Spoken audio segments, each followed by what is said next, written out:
Ағаш ексең, күнәң жеңілдейді. Ғибратты әңгіме. Ертеде бір қандықол қарақшы тәубе еткісі келеді. Ол шайқы-бұрқы әулиеге келіп, мен 40 жыл бойы қан төктім, зұлымдықтан басқа іс жасамадым. Енді тәубеме келдім. Не амал жасасам, Құдай күнәмді кешеді деп сұрайды. Шайқы-бұрқы жол шетіне жеміс ағашын ек. Өткен-кеткен жолаушылар саясына демалсын, жемісін жесін, шөлін қандырсын дейді. Қарақшы жолдың жиегіне көп ағаш егіп баптайды.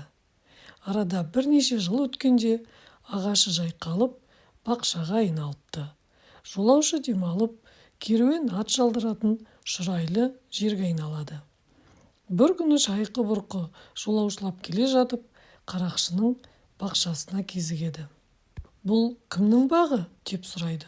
Бақтың иесі жоқ, жергілікті жұрт қарақшының бағы деп атайды. Қарақшының өзі 10 жыл бұрын дүниеден озыпты дейді. Шайқы әулие бақтың жемісін жеп, сол жерде түнейді. Түсінде баяғы қарақшыны көреді. Ол жұмақтың бақшасында отыр екен. Төбесінен нұр тамшылап тұрады. Шайқы: «Ей Алла, бұл не хикаят? Қарақшының төбесінен нұр не үшін тамшылап тұр?» деп сұрайды. Мұның еккен ағашының саясына сан адам келіп демалады, жемісін жейді.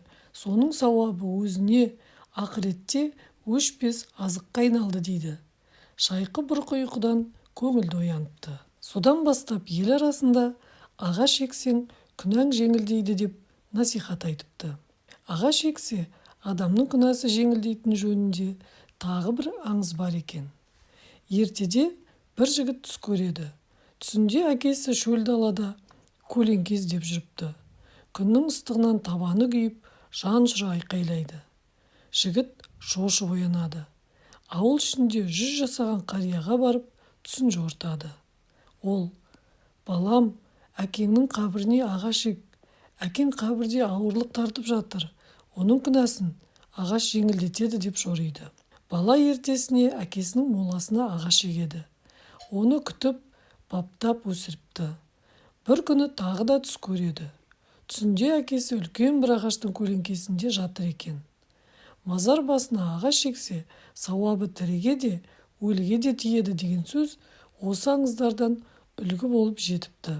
Құрметті тыңдарман, егер әңгіме ұнаса, парақшаға тіркеліп, лайк басып, смайлик қалдырып кетуіңізді сұраймын.